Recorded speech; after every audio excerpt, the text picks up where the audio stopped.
Everyone,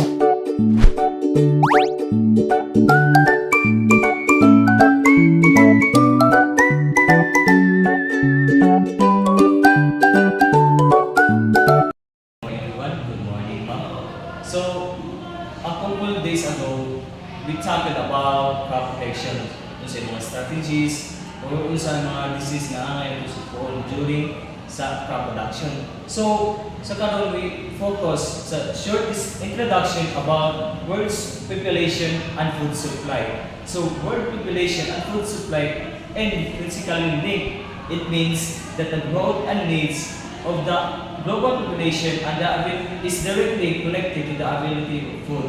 So, naitulog ka challenges in a face ang world population and food supply. So, the first one is rising demand. The second one is resource trade. And then lastly, ang food security. So, during crop production, na ay mga challenges from pest, diseases, and also sa weeds.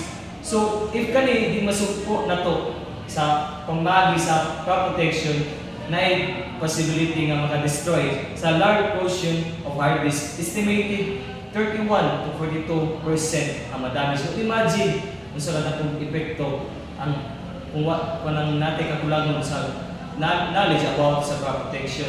So, when it comes sa rising demand, sa akong ginatuan na tulo ka challenges na during sa food supply and world population. So, ang rising demand, if di enough ang atong food na gina-distribute o gina-contribute sa isang market, so there's a possibility nga magutumon ta, di ba? So, naikuha nga malnourished or also na ng something di kakulangan sa atong kuwan, sa atong panginahanglan. So, dapat kung magka-increase ang population, so, di lang kung sa rising demand ka mag-focus and also sa resource trade. So, atong kung kana ba nga food na atong ginakinahanglan is available ba sa land, sa water, and etc. So, di lang ta mag-focus sa kanang production ay kanang sa amin kung atong kanang area na atong dili dapat dagan kay source kay para di kita magkaubos ang stock when it comes sa pag-increase na sa demand. So, and also the last is ang food security. Dapat stable and sufficient ng atong supply, di ba? Kaya para mo-help siya, isa po na siya mag-help sa mga sustain sa tuwa, sa growth, and sa development. So, natakol mo na ito ang food supply and food population at din naman insert ang crop protection. So, during crop protection, dapat hibawan mo itong ginatakil mo muna is katong wala ka control, di ba? So dapat may bawaan to nato para ma-strategize nato pag sumpo sa mga diseases, weeds or etc.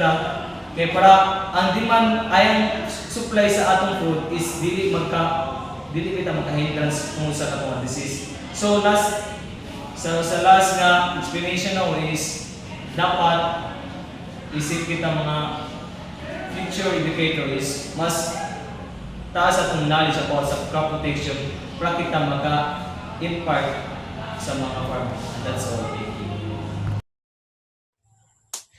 Hello everyone, hello ma'am. I am Annalyn C. Iligan and my topic is a movement towards global food security. So, global food security is achieved when all people at all times have physical, social, and economic access to sufficient, safe, and nutritious food that meets their dietary needs and healthy life. The movement towards achieving these goals involves coordinated efforts across various sectors and skills from local communities to international organizations. So components of the movement is the increased food production, improve food distribution, reduce food waste, enhance nutrition, and also policy and governance. So the complex and instability disrupt food system and displace population, exacerbating food insecurity. Ang food insecurity is kabaliktaran siya sa food security, di ba? So, ang definition ng food insecurity is lack of consistent access to enough food due to limited financial resources. So it includes worrying about running out of food, not being able to afford balanced meals, and also reducing meat sizes. It is projected by FAO, or Food and Agriculture Organization. So the goal of FAO is to end the hunger or the food insecurity. So in 2020, people in the world, especially tong 2020, di ba, there is a pandemic. Also, the Philippines face hunger. And it is estimated between 720 and 811 million. So, in Africa, more than double proportion of any other region who was faced hunger. And that's why hunger is highest in Africa, and that is 21% of the population. And it is followed by the Latin America and Caribbean and 9.1%, and the Asia is 9.0%. Undernourished people in 2020, more than half live in Asia. So there are 768 million people in Asia, and more than half is affected of undernourished people. So it is 418 million. And the one third of those people undernourished is the Africa, and it is 282 million. And the 8% of is in the Latin America and Caribbean, and it is 60 million people. Food insecurities rose sharply in 2020 to 30.4% globally due to COVID-19 pandemic. So what is rose sharply, Mandi ay? So rose sharply, there was a sudden and significant increase in something. So, for example, ang unemployment rose sharply in pandemic. So, di ba? Nikalit og increase ang unemployment ng mga people or mga trabahante during the pandemic. So, wala sila yung mga trabaho. Dahil mga tao nga walay trabaho tungod sa pandemic. So, that is the means of rose sharply. My topic is all about role of crop protection in increasing food supply. Food crops such as wheat, corn, and rice are essentials for feeding the world's population. However, these crops face significant challenges from various pests. There are about 30,000 species of weeds that compete with food crops for nutrients, water, and sunlight. Weeds can grow quickly and take over field, making it difficult for crops to thrive. These are tiny worms-like organisms with around 3,000 species that can damage plant roots. They can cause stunted growth and reduce crop yields. There are about 10,000 species of insects that feed on plants. These insects are significantly damaged to crops.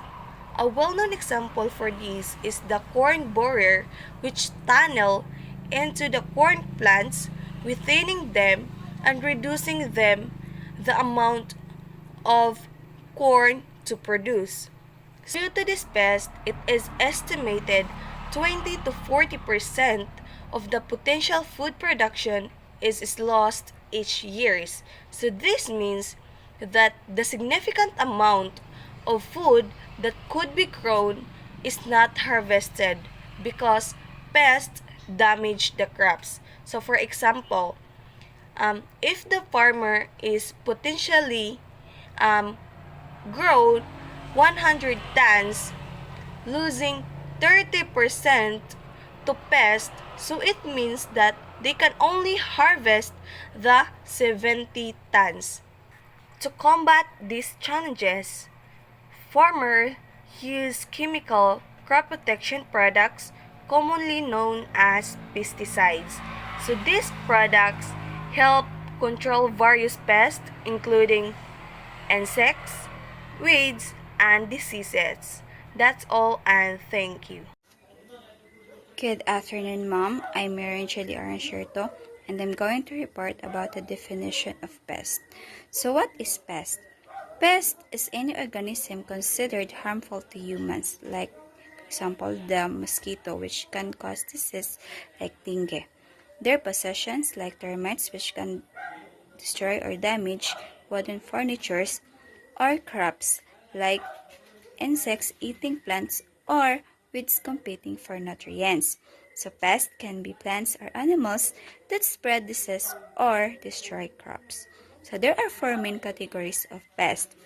First one is the vertebrate pests, have a backbone and include animals like reptiles and other mammals. The second one is the invertebrate pests, which lack of backbone and include insects, spider ticks, and slugs. The third one is the weeds, which any plant growing in an unwanted place, which competing with desired plants for water, sunlight, and nutrients. Lastly is the diseases. These are caused by fungi, bacteria, viruses, and other microorganisms. So blights, rust, and leaf spots are examples of diseases that can affect crops like corn. So that's all, and thank you. Good morning, ma'am. Good morning, classmates. I am Izan James Pagaura, and my topic is all about economic importance of pests. So, pests and disease have a serious impact on farms' economic output. So, good morning, ma'am. Good morning, classmates. I am Izan James Pagaura, and my topic is all about economic importance of pests. So, as we already heard from the previous discussion, no, there are a lot of pests in the environment of agriculture. Some are small, big, vertebrates, some are even invertebrates. That makes us learn or understand that even a small organism could cause a really big problem in agriculture and also in economic output. Pests in the Philippines reduce crop yield, damage stored grains, increase farms' cost, lower product quality, hurt farmers' livelihood, and threaten national food security. So, dito sa Pilipinas, yung mga Filipino farmers natin, ito talaga yung problema nila. Yung mga pest na nakaka-damage ng kanilang mga tinatanim.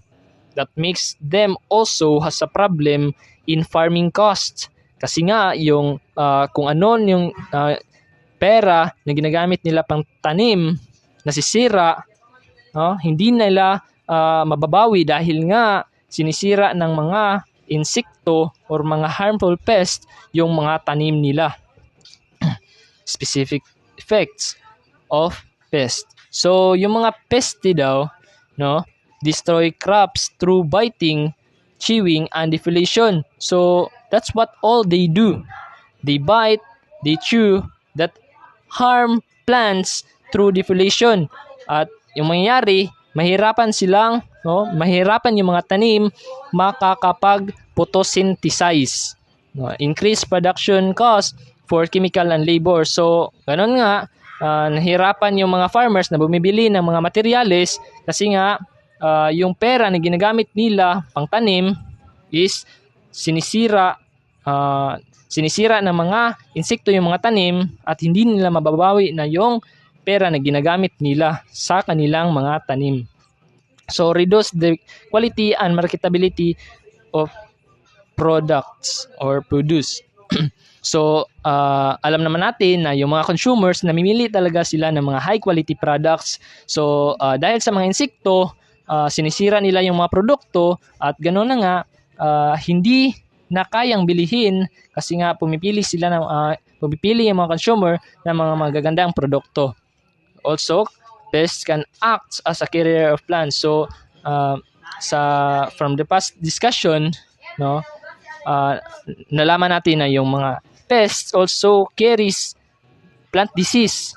Kasi nga kung saan sila pumapatong, nagdadala sila ng mga diseases, tapos dinadala nila sa mga halaman or mga healthy plants that makes the healthy plants being diseased or being diseased by the pest.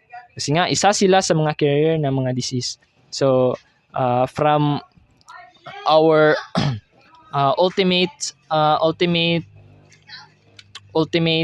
objective na nagsabi nga, uh, we have to prevent or minimize plant diseases, not only to increase food production but also to maintain the quality and quantity and quality to the harvested fresh commodity until it reaches the consumers. So that's all. Thank you. Hi everyone, my name is Marites Lincuna and I am the presenter for this topic. So my topic is all about the various disciplines involved in crop protections. Crop protections uses science and practice to manage weeds, disease, and also the pests. So both animals with or without backbones that could harm the crops or the forest. So these are the different disciplines that involves or closely related to this field. First is entomology, plant pathology, weed science, and also the IPM. So entomology it is derived from the Greek word entomon, means insect. It is a branch of geology that studies the insect. So historically, the insect was used broadly. So entomology encompasses the study of other arthropods like myropods, crustaceans, and also the arachnids. So next is the plant pathology. Plant pathology has already discussed or already tackled. I will make it short. So plant pathology it is the study of plant diseases that caused by pathogens like fungi, bacteria, viruses, and the other environmental factors. So next is a weed science. Weed science focuses on understanding and managing weed plants where they not belong or wanted, and also it competes with other crops for resources like water, sunlight, space, and also by understanding how weed plants survive help us to have a better development or better management methods.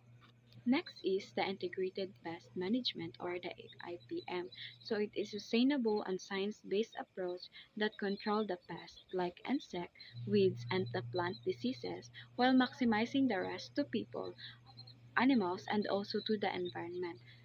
So carefully combining the pest control methods could help us to reduce the rest. So they are the rule of IPM in sustainable agriculture. First is it applies a sustainable pest control.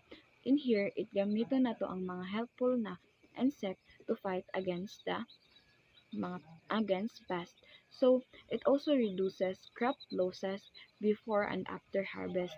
Not only that, but it also supports a long-term productivity and the food security. Then the second one is it reduces the pesticides residue. So maximizing the use of chemical for crops, it improves the healthy soil and the water supply. Then next is it enhances the ecosystem balance. So maintaining the ecosystem balance, it conserves the soil and the water to promote a healthy soil. Then the next one is increases the income levels. So it boosts the farmers' profitability and also it produces the high quality products. Then the last one is it strengthens the farmer's knowledge. So it teaches farmer how to make a better choices for their farm. That's all.